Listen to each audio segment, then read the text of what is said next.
Haleluya, puji Tuhan. Kami sangat mengucap syukur pada Tuhan karena kesempatan yang indah Tuhan boleh kerjakan, Tuhan boleh anugerahkan bagi kami untuk melayani Tuhan. Dan kesempatan itu tidak akan pernah terulang kalau kita tidak menanggapi. Ya, saya bukan lulusan sekolah Alkitab, makanya kemarin saya sampaikan ke Bapak Gembala, itu layarnya salah dari STH, tapi puji Tuhan kami sementara sekolah juga untuk mendalami firman Tuhan, untuk tambah membekali kami dalam pelayanan yang Tuhan percayakan. Haleluya, puji Tuhan. Bapak Ibu sudah kasih dalam Tuhan Yesus Kristus, sudah diperkenalkan kami keluarga, dan saatnya kita akan sama-sama mendengar firman Tuhan yang saya beri judul Tuhan sudah lakukan bagiannya, lakukanlah bagianmu. Amin. Haleluya, puji Tuhan. Kita buka dalam Efesus 3 ayat 20. Efesus 3 ayat 20.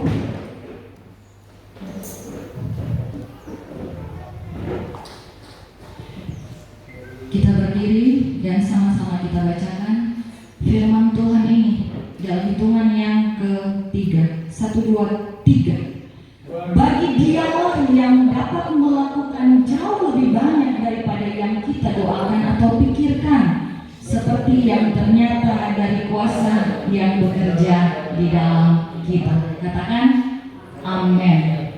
Puji Tuhan. Bapak Ibu sudah dikasih dalam Tuhan Yesus Kristus, kesempatan pada pagi hari ini saya akan membawa 2 kisah dalam Alkitab Perjanjian Baru. Kisah yang pertama adalah ketika Tuhan Yesus dieluk-elukan di Yerusalem. Tuhan Yesus dieluk-elukan di Yerusalem. Lembaga Alkitab memberikan judul Yesus dieluk-elukan di Yerusalem. Dan ini ditulis oleh 4 kitab: Matius, Markus, Lukas, dan Yohanes. Ada hal yang ingin Tuhan ingatkan bagi saya dan saudara, yang kita akan fokuskan kepada keledai muda yang Tuhan tunggangi. Mari sama-sama kita belajar, Bapak Ibu sudah dikasih dalam Tuhan Yesus Kristus. Matius 21 ayat 2, dan juga akan kita bisa lihat dalam Markus 11 ayat 2. Itu Tuhan berpesan, pergilah ke kampung yang di depanmu itu, dan di situ kamu akan segera menemukan seekor keledai betina tertambat dan anaknya ada dekatnya. Lepaskanlah keledai itu dan bawalah keduanya kepadaku. Kita garis bawahi kata segera menemukan. Ada berkat firman Tuhan dari perkataan yang sederhana ini. Karena di dalam Yesaya 12 ayat 28, di sana dikatakan, oleh karena itu katakanlah kepada mereka, beginilah firman Tuhan Allah, tidak satupun dari firmanku akan ditunda-tunda. Apa yang kufirmankan akan terjadi. Demikianlah firman Tuhan Allah. Kata segera menemukan, keledai yang dimaksud itu bicara apa?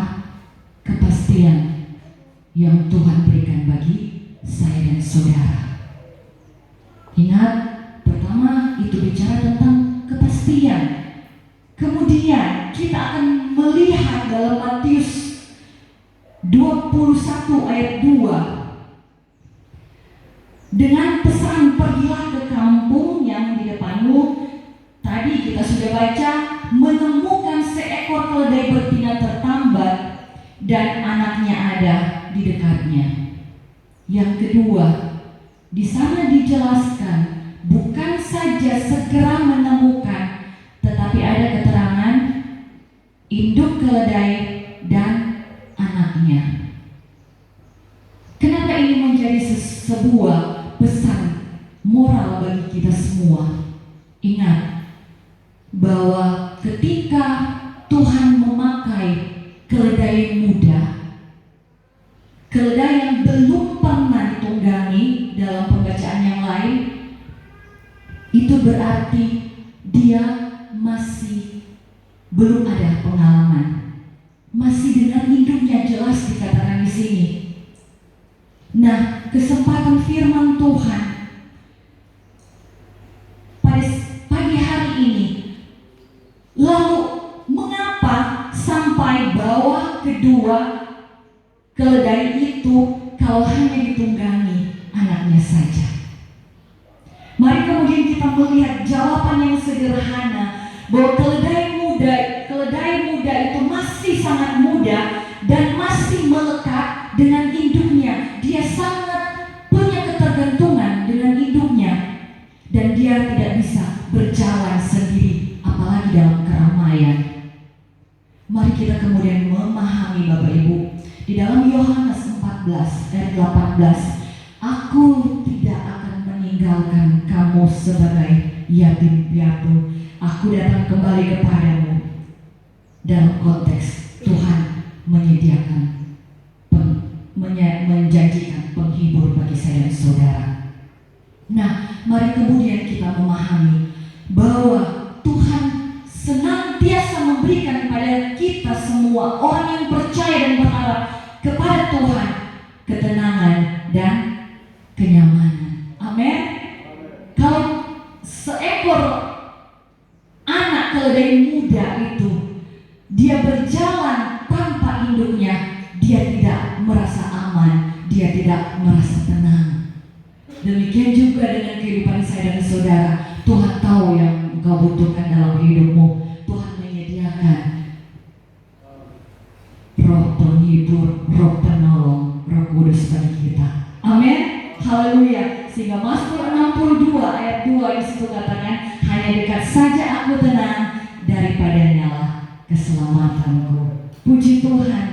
Kalau kita selalu dekat dengan Tuhan, kita sebagai anak Tuhan dekat dengan Tuhan kita, dekat dengan orang tua kita yang kita bisa memanggilnya dengan Bapa. Ada ketenangan dalam hidup saya dan saudara. Yang ketiga, kita akan melihat dari konteks pembacaan keledai muda ini, Tuhan berkata bahwa ada berkat-berkat baru setiap hari. Mari kita buktikan dalam Markus 11 ayat 2. Dan sebentar kalau kita baca di rumah, Lukas 19 ayat 30. Di situ ada kata yang berkatakan, kamu akan segera menemukan seekor keledai muda tertambat. Tadi kita sudah baca, dan keterangan selanjutnya menjelaskan bahwa yang belum pernah ditunggangi orang. Artinya betul-betul baru, betul-betul fresh. Dan yakinlah bagi kita semua, Tuhan selalu menyediakan berkat-berkat baru dalam kehidupan kita. Amin. Haleluya, puji Tuhan.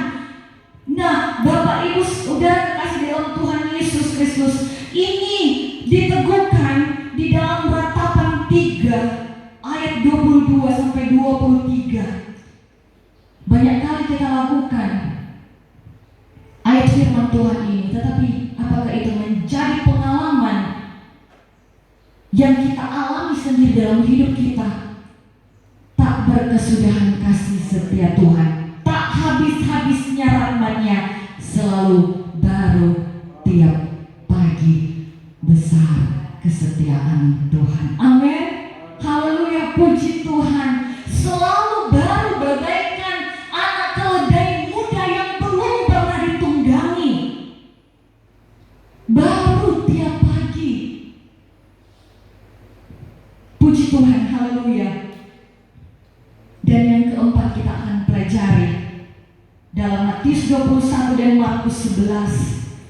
Di situ dijelaskan, kamu menemukan keledai betina dan anaknya.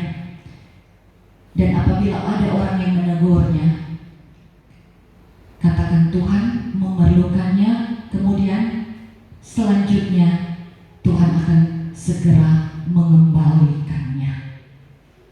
Mari kita kemudian memahami bahwa segala sesuatu yang Tuhan kerjakan dalam kehidupan saya dan saudara, apakah itu berupa berkat, apakah itu berupa sesuatu yang tidak menyenangkan, sehingga kadang-kadang kita berkata sama Tuhan, Tuhan, ini yang Engkau berikan, ini yang Engkau izinkan, itu sesuatu yang tidak adil bagiku. Tetapi firman Tuhan ini tidak kebetulan mengatakan segera mengembalikannya. Tuhan bertanggung jawab atas hidupmu. Amin. Haleluya. Ini hal yang sepele, mungkin kita baca sebentar, oh ya, Tuhan akan kembalikan. Tetapi kalau kita hidupi dalam kehidupan kita secara pribadi, mari kita mengamenkan bahwa Tuhan bertanggung jawab atas hidupmu. Haleluya, puji Tuhan. Apa yang engkau kerjakan, kalau itu yang Tuhan suruh, yang Tuhan perintahkan, engkau mungkin akan menghadapi hal-hal yang tidak baik. Engkau akan ditegur orang, misalnya seperti pada kisah ini. Tetapi Tuhan adalah pembelamu. Dia bertanggung jawab untuk setiap tugas yang Dia percayakan kepadamu. Amin. Haleluya, puji Tuhan. Segera mengembalikan, bahkan Ia akan segera mengembalikannya di sini. Sebuah tanggung jawab yang utuh. Amin. Puji Tuhan. Mari kita melihat Roma 10 ayat 11. Roma 10 ayat 11. Karena kitab suci berkata, barang siapa yang percaya kepada Dia tidak akan dipermalukan. Amin. Puji Tuhan, luar biasa. Allah yang kita sembah, Dia bertanggung jawab atas hidup saya dan saudara. Sehingga kita harus percaya segala sesuatu yang terjadi dalam hidup kita ada dalam kontrol Tuhan. Dan Tuhan tidak akan mempermalukan kita. Puji Tuhan, haleluya. Sudah dapat hal yang kita sudah pelajari.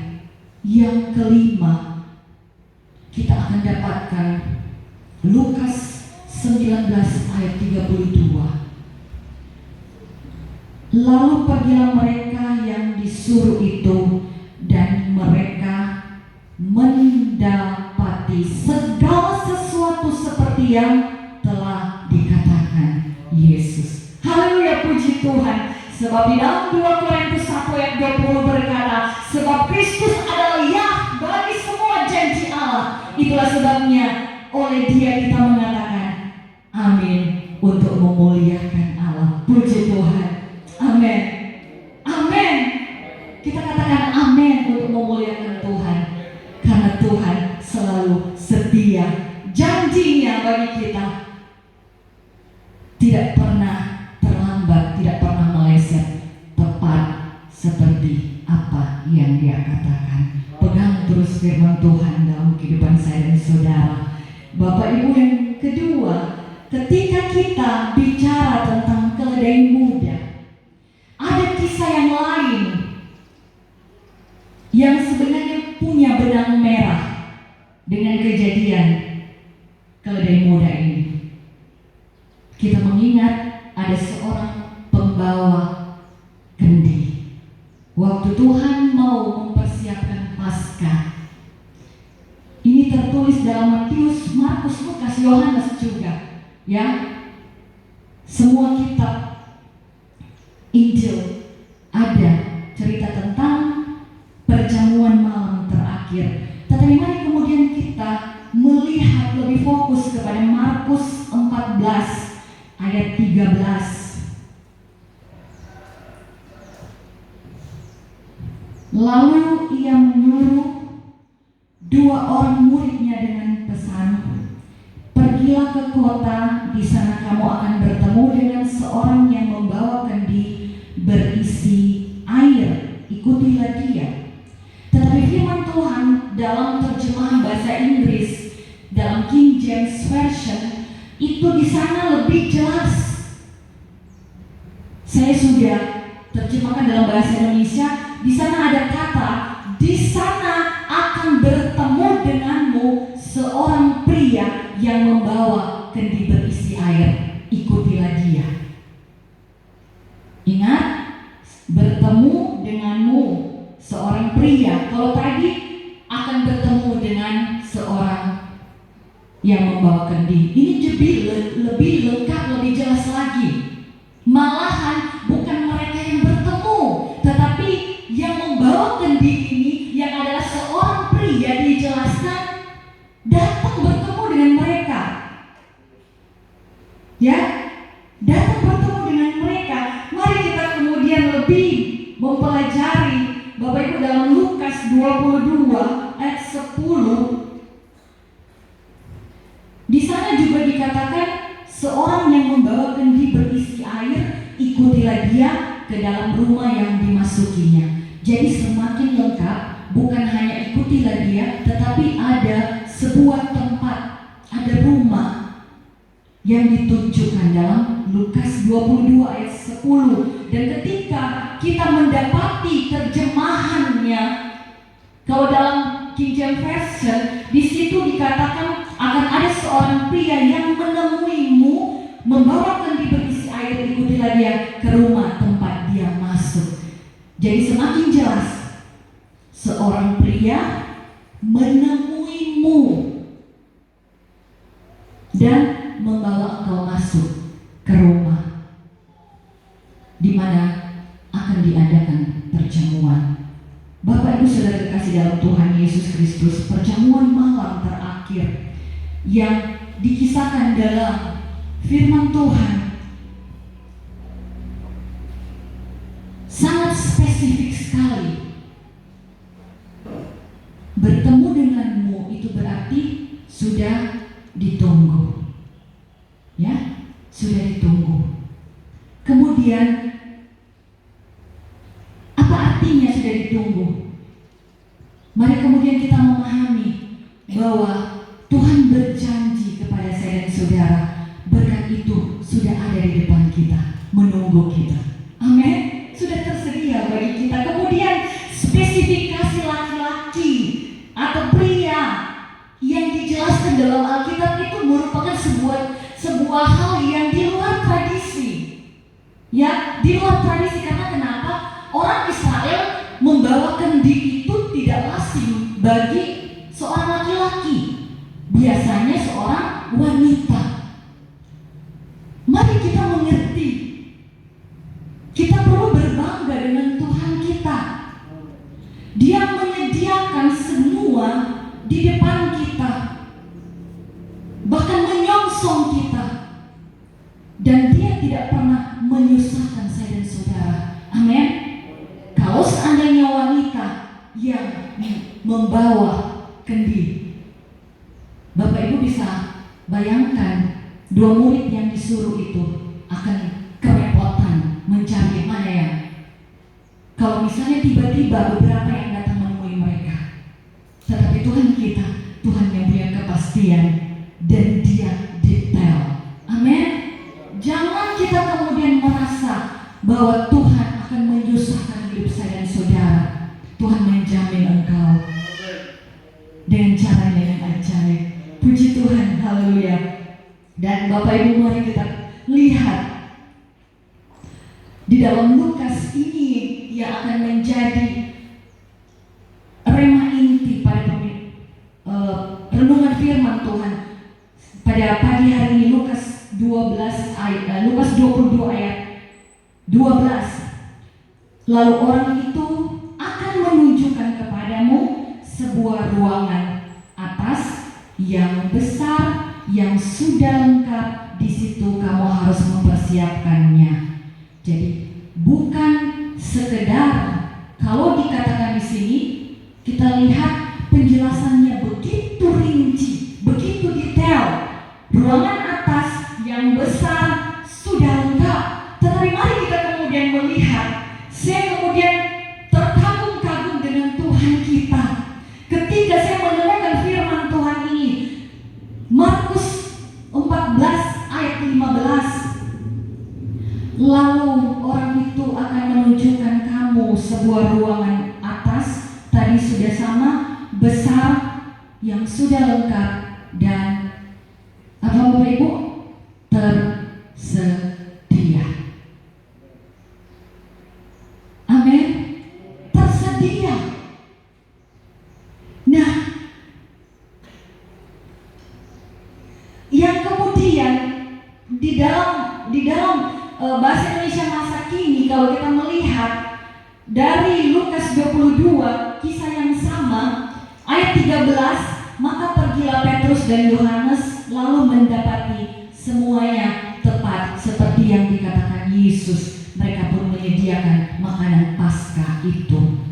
Sekali lagi, tepat seperti yang dikatakan Yesus. Puji Tuhan, haleluya, puji Tuhan. Bapak Ibu saudara dikasih dalam Tuhan Yesus Kristus. Dari firman Tuhan yang kita sudah dengarkan sama-sama, kita perlu mengerti dan kita percaya bahwa Tuhan mempersiapkan segala sesuatu bagi kita detail dan sempurna. Amin. Haleluya, puji Tuhan. Dan saya sudah katakan tadi, ada benang merah apa? Ya, ada benang merah apa yang harus menjadi perhatian saya dan saudara pada pagi hari ini? Dari kisah keledai muda itu terletak di Yohanes 12 ayat 14. Yohanes 12 ayat 14. Mari kita perhatikan. Di sana dikatakan apa? Yesus menemukan seekor keledai muda, lalu ia naik ke atasnya. Kemudian menjadi hal yang membingungkan bagi saya dan saudara tentunya. Tadi yang menemukan siapa? Dijelaskan murid-murid. Memang cara penyampaian atau penulisan dari para murid itu berbeda dari sisi mana mereka melihat. Dan Yohanes kemudian tidak menjelaskan runtun peristiwanya. Dia langsung mengatakan inti persoalannya, bahwa yang menemukan keledai muda itu adalah Yesus, dan Yesus naik ke atasnya. Jadi apa yang kita bisa dapat di sini? Tahukah saudara, pengertian yang harus kita pahami bahwa sebelum murid-murid Tuhan Yesus itu pergi dan mereka menemukan keledai muda itu, Tuhan sudah menemukannya terlebih dahulu. Amin. Katakan amin. Yohanes menjelaskan di sini Tuhan Yesus menemukan keledai itu.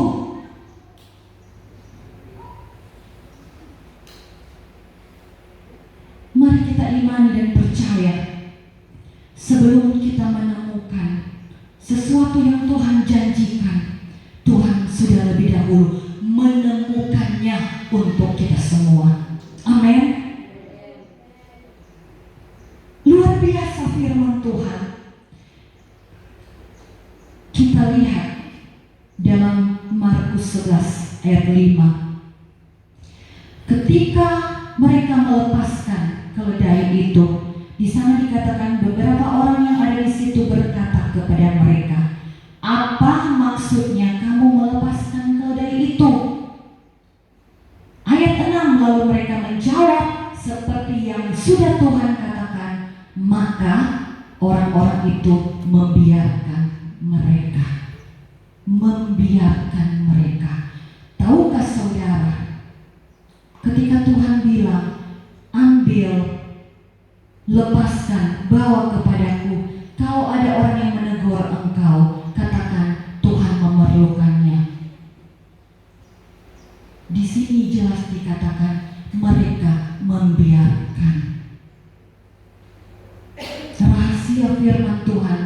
yang akan sama-sama memberkati saya dan saudara.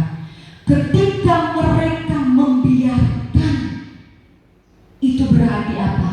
Tuhan sudah menyelesaikan transaksinya untuk saya dan saudara. Amin. Firman Tuhan sudah katakan bahwa Yohanes bilang apa? Tuhan yang menemukan. Sebenarnya bukan murid-muridnya. Tuhan terlebih menemukan itu. Artinya apa? Tuhan menemukan dan Tuhan menyelesaikan transaksinya. Haleluya, puji Tuhan.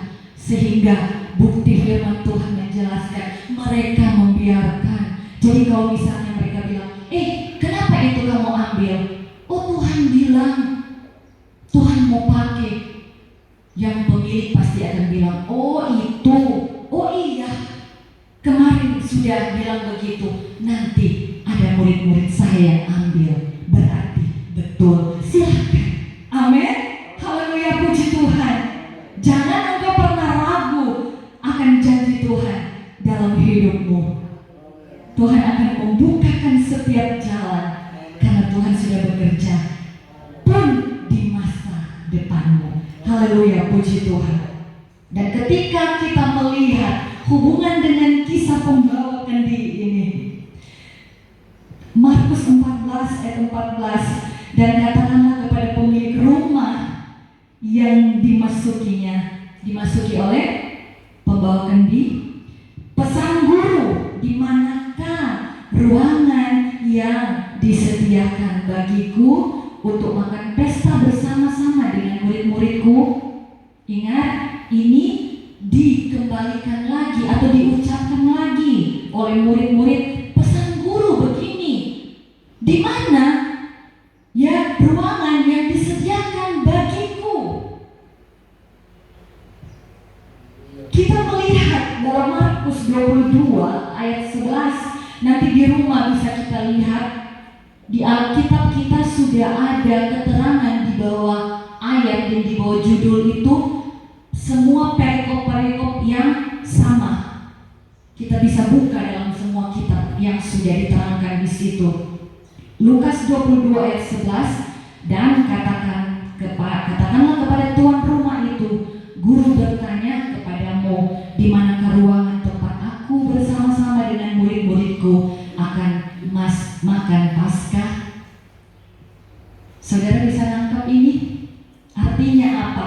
Sebelum murid-murid menemukan rumah itu, hal yang sama Tuhan sudah menemukan terlebih dahulu, dan Tuhan sudah menyelesaikannya dengan pemilik rumah. Amin. Haleluya, puji Tuhan. Luar biasa Allah kita. Luar biasa Allah kita. Dan ingat, dua kisah ini ada penekanan di sana, kata yang sama, pergilah. Kalau kita kemudian melihat dalam perjanjian lama ketika Tuhan menyuruh Abraham pergi, ya, di dalam Kejadian 12 ayat 1 sampai 4, saya singkatkan.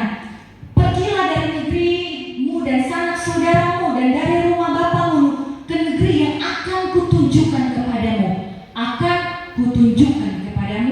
Aku akan membuat engkau menjadi bangsa. Ayat 2 di situ dikatakan akan membuat engkau menjadi bangsa yang besar, memberkati engkau. Namamu masyhur dan engkau akan menjadi berkat.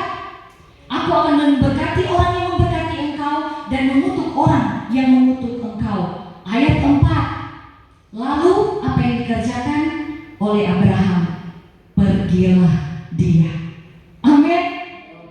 Kalau Tuhan suruh pergi, pergi.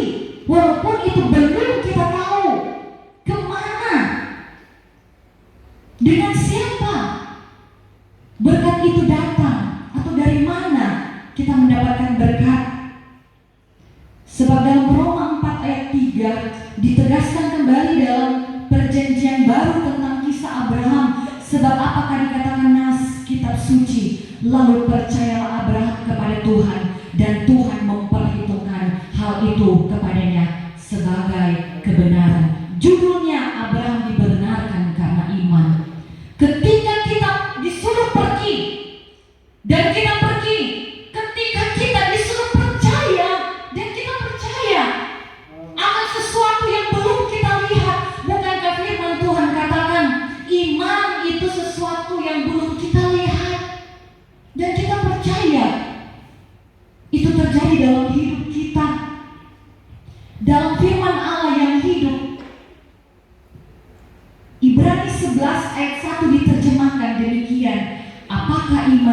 itu. Iman ialah keyakinan bahwa apa yang kita inginkan akan terlaksana. Iman adalah kepastian bahwa yang kita harapkan sudah menantikan kita. Walaupun hal itu belum dapat kita lihat sekarang, sudah menantikan kita di masa depan. Amin. Haleluya. Ketika Abraham pergi keluar dari Ur Kasdim, apakah dia sudah punya anak? Belum. Apakah dia sudah menjadi bangsa yang besar? Jangankan menjadi bangsa yang besar, punya anak pun belum.